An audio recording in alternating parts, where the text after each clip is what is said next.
Une fois de plus, notre équipe allait suivre des pêcheurs. C'était avec eux que nous voulions commencer cette journée sur l'île d'Édic. Après, il y aurait les autres, ceux qui dormaient encore, les vacanciers d'août. Vous et nous, au bord de la mer, nos préoccupations ou nos plaisirs.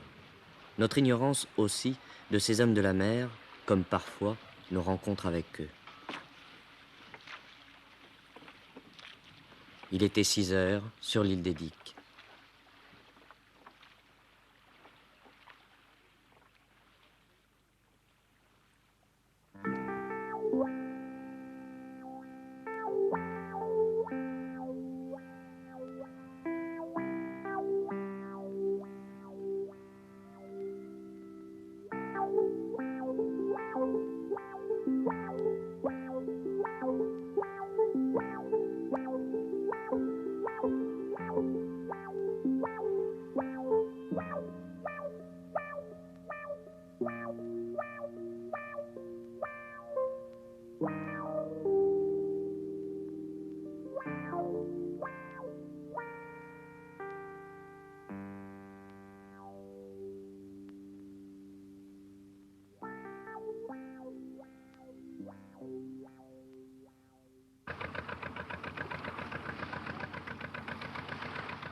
Pour affronter l'Atlantique, nous nous attendions à trouver des bateaux de taille respectable, des petits chalutiers tout au moins.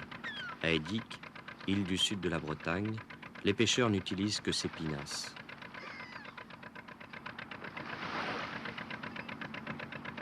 Ce matin, comme chaque matin, avec la Rose des Vents, patron Christian Alamic, l'opération est d'aller relever une trentaine de lignes posées dans les parages du phare des Cardinaux.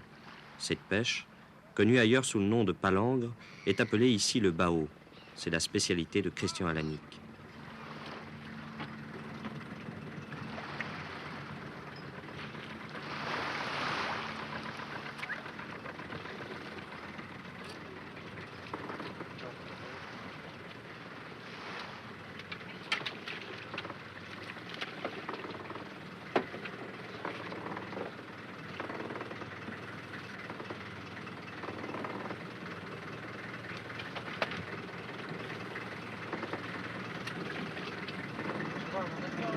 C'est des lignes qu'on me pose le soir, là. Alors, c'est des lignes qui sont composées de 15 hameçons avec plusieurs flotteurs intercalés.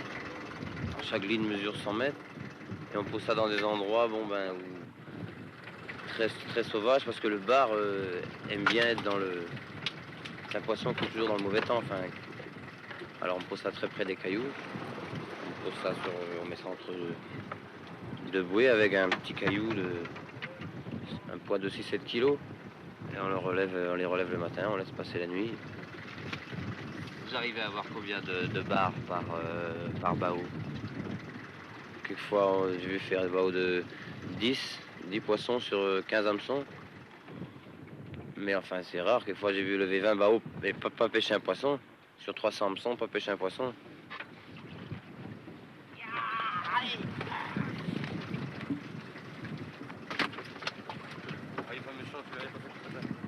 Aïe.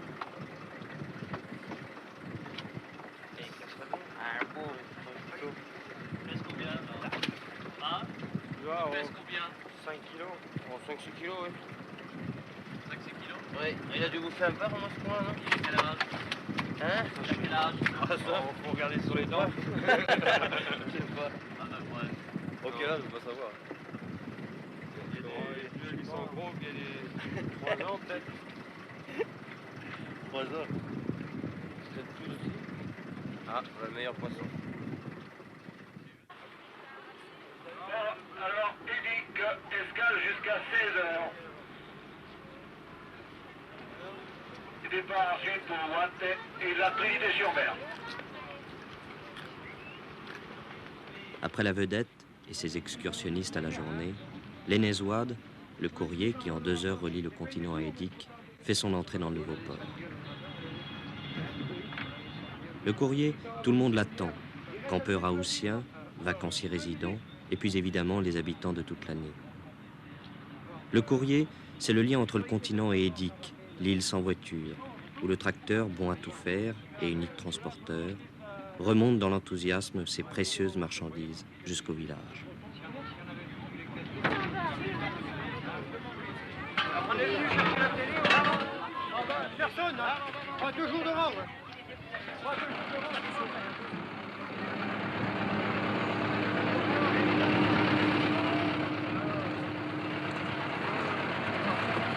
Dans mon tête. C'est la main.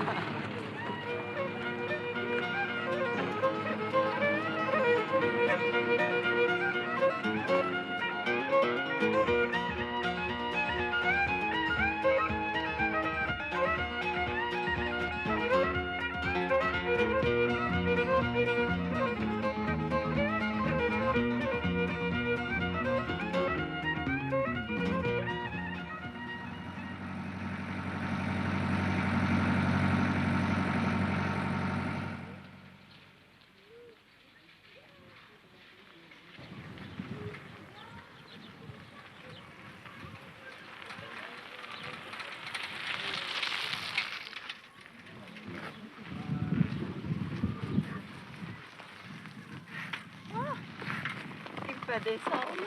Retourne, retourne, retourne. On retourne.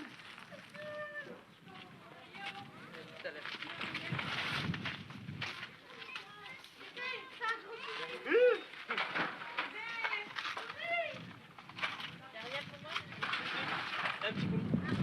De l'autre côté, là. Tiens, tu vas derrière les caisses.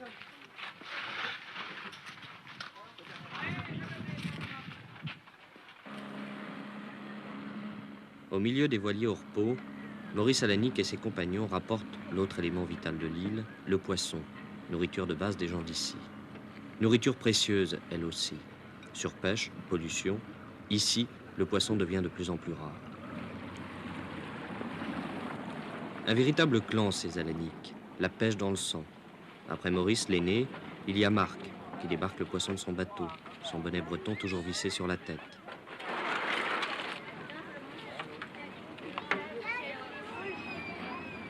Le plus jeune, c'est Christian. Christian, qui vient ranger sa rose des vents contre les bateaux de ses 2 frères.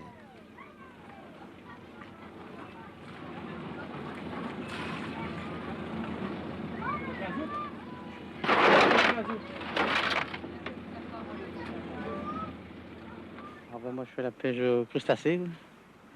Crabe, homard, crevettes, tout ce qui veut rentrer dans les casiers, quoi. Alors ici à Edic, combien êtes-vous de marins-pêcheurs? Oh, on est quinzaine, 15 à 20 à peu près. Enfin, entre matelots et patrons, hein. Il y a 5 bateaux.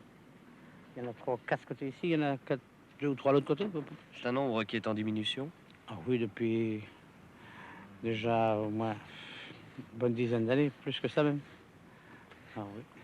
Comment est-ce qu'on est marin-pêcheur? Je veux dire, vous sentez chasseur quand vous êtes marin-pêcheur? Oh non, mais ça, on a appris ça à 14-15 ans, puis ça reste dans la peau, après c'est fini. On se casse pas la tête pour ça, on a appris ça comme ça avec nos parents, et puis on continue ce qu'ils avaient fait. Vous connaissez les fonds, vous savez Ah là bah où il y a oui, le à peu poisson. près où on sait où on est, on va, on sait qu'il y a de la roche là, on sait qu'il y a du sable, ici on sait que c'est du galet. On voit comme ça, hein, on sait où on va de toute façon. Il y a des fonds très dangereux ici, autour d'Edic, non? Ah, face dans le sud, oui. Il y a une plature de roche assez importante, là. Il faut faire attention quand il y a du mauvais temps, ça brise vite. Hein. Il y a la houle, là, vous savez, la lame de fond, quoi. Alors qu'il y a des fers, il faut faire attention à ça. Il faut être connaisseur, autrement, il faut passer là-dedans. Hein. Attention. Hein. C'est une fille ou c'est un garçon? Petite fille. C'est la combienième sortie? Deuxième. Combien de temps? Eh bien, la première, simplement 2 jours pour la mariner, et la troisième, le 3e jour, 4e jour, ça fait 5e jour maintenant. Vous passez toutes vos vacances sur ce bateau? Oui, absolument, oui. Pour quelle raison? Une raison toute simple, parce que cela provoque une rupture totale par rapport aux vacances dites traditionnelles, peut-être. Et ensuite, parce que j'aime ça.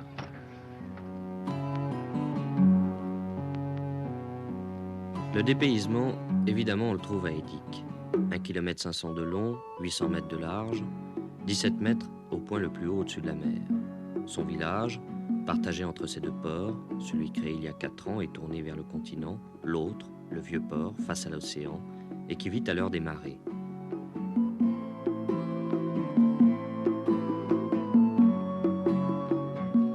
Les vacanciers sont de plus en plus nombreux à rechercher ce dépaysement. Nous en rencontrerons plusieurs, tous différents les uns des autres.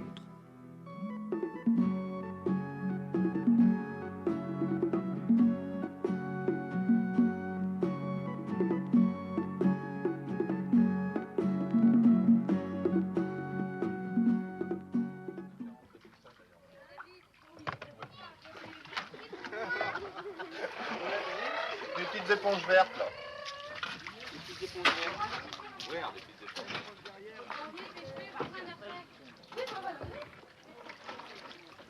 Est-ce que vous pensez que les plaisanciers connaissent assez les fonds ici dans la région? Ah non, ils ne connaissent rien du tout. Hein. Il y en a qui connaissent, mais d'autres ne connaissent rien du tout. Ils prennent un bateau, ils ne savent même pas pourquoi. Alors ici, il y en a de plus en plus. Qu'est-ce que vous en pensez? Ben, s'ils ne nous embêtaient pas dans notre endroit, pas de problème, moi, ils ne me gênent pas, moi. Ils peuvent faire ce qu'ils veulent, mais vous voyez, ouais, j'ai une plate là. Elle est amarrée, je l'ai amarrée au moins, je l'ai amarrée au moins 25 fois. Elle me servait à mettre mes viviers en pendant. Et ben j'ai pas pu mettre mes viviers là, je suis obligé de les mettre le long du bord. Il faut le lâcher le matin, il faut les remettre, il faut les lâcher, il faut les remettre. Tandis que là, on les mettait là une bonne fois, puis c'était fini. Vous voyez, j'ai une plate. Elle est en dérive dans le port, là. Alors quand même, il y en a qui n'ont pas de conscience. Hein. C'est comme si j'allais à Quiberon, moi je prendrais une bagnole pour aller me promener à Vannes, et puis je la laisse là-bas, puis je reviens après, tant pis, quoi. Je prends le car pour revenir. C'est la même chose. Maurice Avanic est bien le porte-parole d'une certaine irritation des Édiquais devant un envahissement peu discret. Tout au long de ces quelques jours passés à Édic, nous l'avons nous-mêmes souvent ressenti. Jean Nolly, parisien, journaliste et écrivain, propriétaire depuis 20 ans d'une maison dans l'île, explique l'évolution d'Édic. L'île a vécu, je crois, presque sans bouger jusqu'à il y a une dizaine d'années. Disons qu'il y a encore une dizaine d'années, lorsque le courrier débarquait le ravitaillement de l'île, il y avait des processions de brouettes qui partaient, non pas du port parce qu'il n'existait pas, mais d'une espèce de cale, et puis qui remontaient vers le village avec les farines, les tonneaux, enfin, des étoffes, tout ce dont avait besoin l'île. Et puis, depuis l'arrivée du nouveau port, la construction du nouveau port il y a 4 ans, là, c'était le grand bouleversement. Avant, il venait, c'est pas une trentaine de campeurs, ils débarquaient dans le vieux port qui est dans le sud et qui était d'un accès toujours un peu scabreux, enfin, il y a des cailloux, il n'y a pas toujours de l'eau. Donc, venir à Édic, c'était le mériter en bateau. Le nouveau port, lui, c'est presque l'autoroute, quoi, du continent au nouveau port, c'est une, disons, si les vents sont au nord, c'est une ligne droite très confortable. Alors maintenant, vous avez dans ce nouveau port, en été, en moyenne 90 bateaux par jour, ce qui est effarant. Vous avez, c'est pas à peu près 500 campeurs. Et du coup, la population de l'île, qui était avant majoritaire face à l'étranger, maintenant est devenue minoritaire. Je crois que tout ça ne serait pas très important, qu'il y ait 1000 bateaux par saison, des milliers de campeurs, des milliers d'excursionnistes, enfin, c'est vraiment un énorme... une armada d'étrangers, tout ça ne serait pas très grave si, enfin, c'est ce que je pense du moins, si les gens, comme par le passé, respectaient l'endroit et les coutumes des gens qu'ils allaient déranger. Avant, j'en fais pas des bandes muletiers en disant qu'avant c'était mieux et que maintenant c'est pire. Il y a quand même une espèce de respect, enfin, des coutumes, des gens, du mode de vie, des pays ou des villages dans lesquels on débarquait. Et aujourd'hui, bizarrement, j'ai l'impression que on découvre cette île avec tout ce qu'elle a de très merveilleux, enfin, de très naturel, de très libre. Et puis, petit à petit, ceux qui sont éblouis, enfin, par toutes ces choses qui leur manquent dans leur cité radieuse, après, veulent petit à petit les réinstaller ici. Alors on se demande pourquoi ils sont venus ici, puis donc ils restaient chez eux, après tout. Ah ben là, on arrive juste au phare des Cardinaux. Le phare des Cardinaux était habité jusqu'à il y a 4 ans, et il y avait 2 gardiens dedans qui se changeaient tous les 10 jours. Et alors là tout de suite, sur bâbord, là où vous voyez où ça brise, là, à cet endroit-là, c'est là que le Cornou s'est fichu en l'air il y a 1 an, l'année dernière, dans la course de l'Aurore. J'ai un copain qui était là, qui l'a vu, il paraît qu'il a fait un bond extraordinaire, il est passé par-dessus la roche. D'ailleurs, il nous a dit après qu'il avait pompé jusqu'au crosti. Jean Chapelle, édicat d'adoption, lorsqu'il ne s'occupe pas de ses 2 casiers et de son filet, passe ses journées sur son bateau.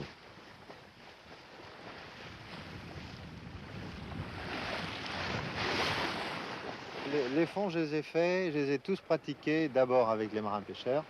Mon beau-père était marin-pêcheur, mes beaux-frères sont tous marins-pêcheurs. Et ensuite, je les ai pratiqués avec mon petit canot, l'hippocampe. Et je suis allé à la pêche au bar sur toutes les roches. Ça fait que je les connais. Mais seulement d'année en année, hein, on est obligé de les repérer les uns après les autres parce qu'on oublie l'emplacement exact, on oublie les marques. Vous êtes ce qu'on appelle un résident. Alors qu'est-ce que c'est qu'un résident? Bien, un résident, c'est quelqu'un qui possède une maison sur l'île et qui passe toutes ses vacances, et en général tous les ans. C'est la définition du résident. Alors je suis un résident privilégié, je pourrais même dire, puisque j'ai en plus de la chance d'avoir une maison, celle d'avoir un bateau et de pouvoir faire le tour de l'île.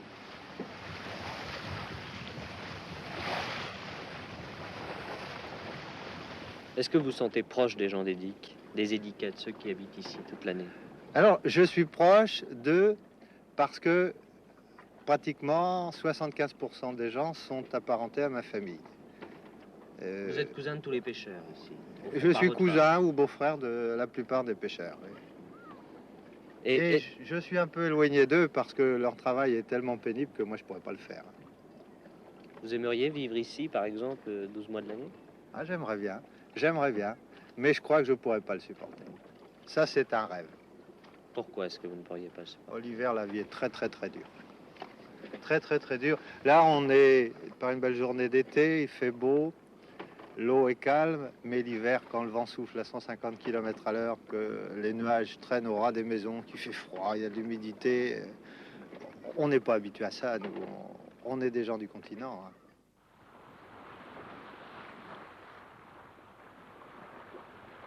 Quand il fait beau, des plages paradisiaques, désertes sous le soleil du midi, une île qu'il faut mériter, disait Jean Neuly.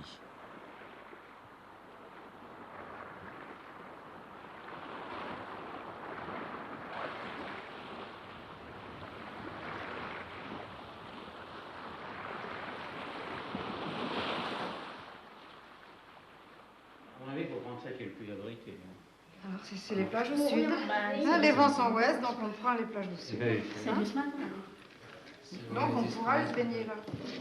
Ouais, tout au moins aller sur la plage, hein, se baigner. Bon, écoute Muriel, hein.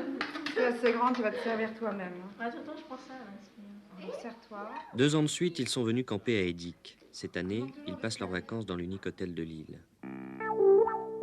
Les Jossé, 4 enfants, nous ont dit être bien représentatifs de la famille française classique.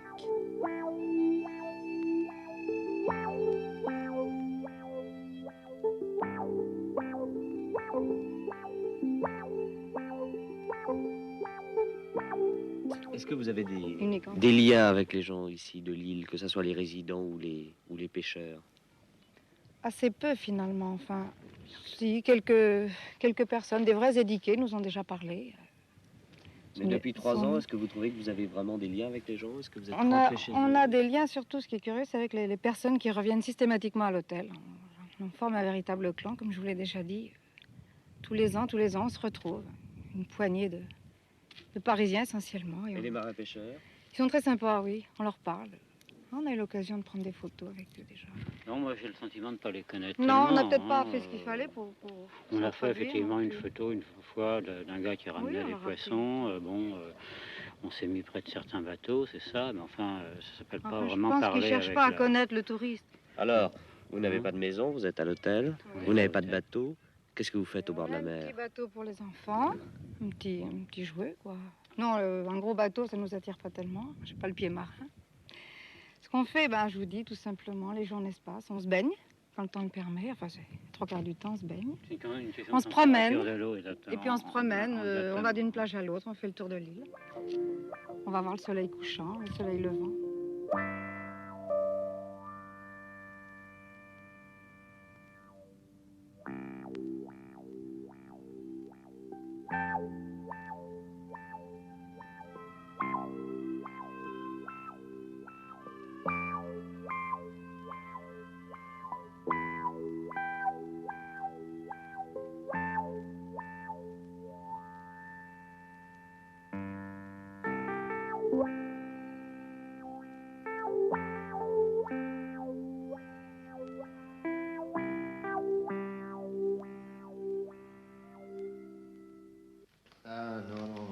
c'est bon. Elles sont là. Là. Elles sont logées. Ce sont les puces. Voilà. Oh, Allez. peut-être. Regarde ton jeu. Est-ce que tu as vraiment? Je tue. À toi le banc. Yes. Il y a belle voirie, hein? Oui. Hein? Il y a qu'à se dire dedans. Voirie pour moi? C'est beau, ça? Yes, moi. Donc, oui. Ah, je suis pas. Oh, bien voir. Entre la traditionnelle et de plus en plus rare partie de vaches, en breton bien entendu, entre les veillées dans les maisons, entre le bal des jeunes, un soir sur deux, l'île se couche tard.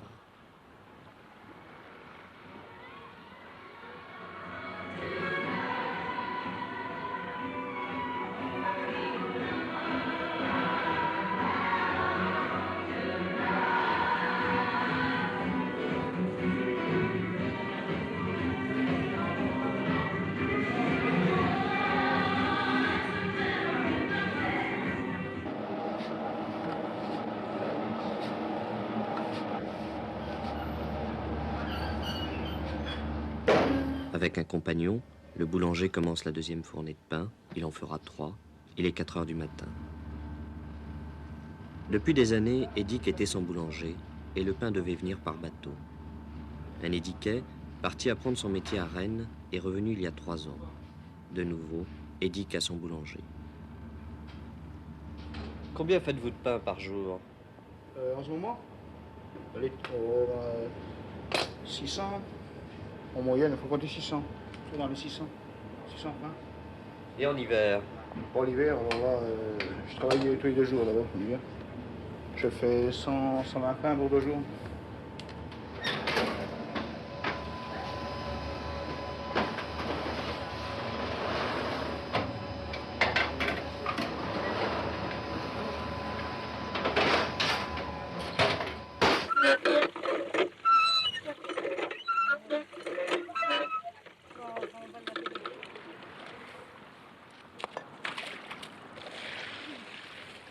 Et nous avons vu se dérouler la vie de l'île au mois d'août.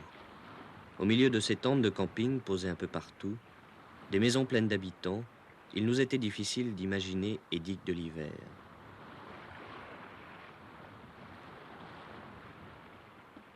Dans cette île religieuse, pour la messe dominicale, l'église contenait à peine les fidèles.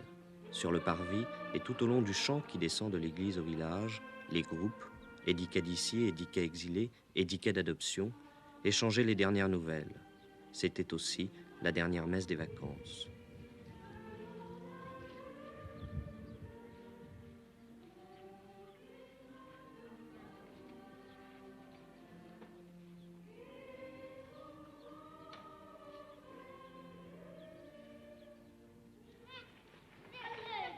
Dans le village, la rumeur restait forte, et Annick Bronté, dans sa maison, l'écoutait.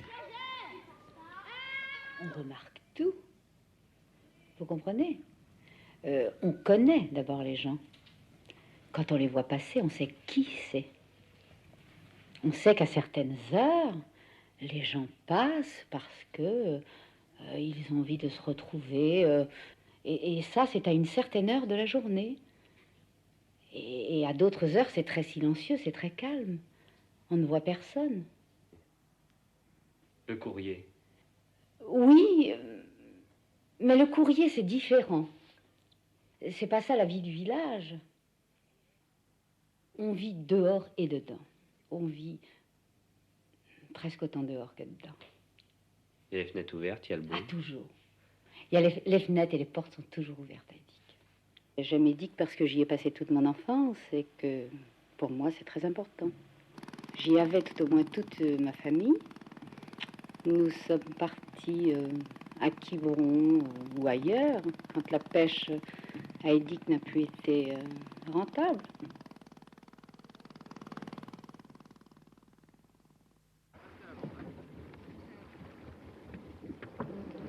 Dans le vieux port, nous arrivions maintenant à reconnaître sur leurs canottes ceux qui, dans quelques jours, allaient retirer leur surroi d'emprunt. Les plaisanciers étaient encore les plus nombreux.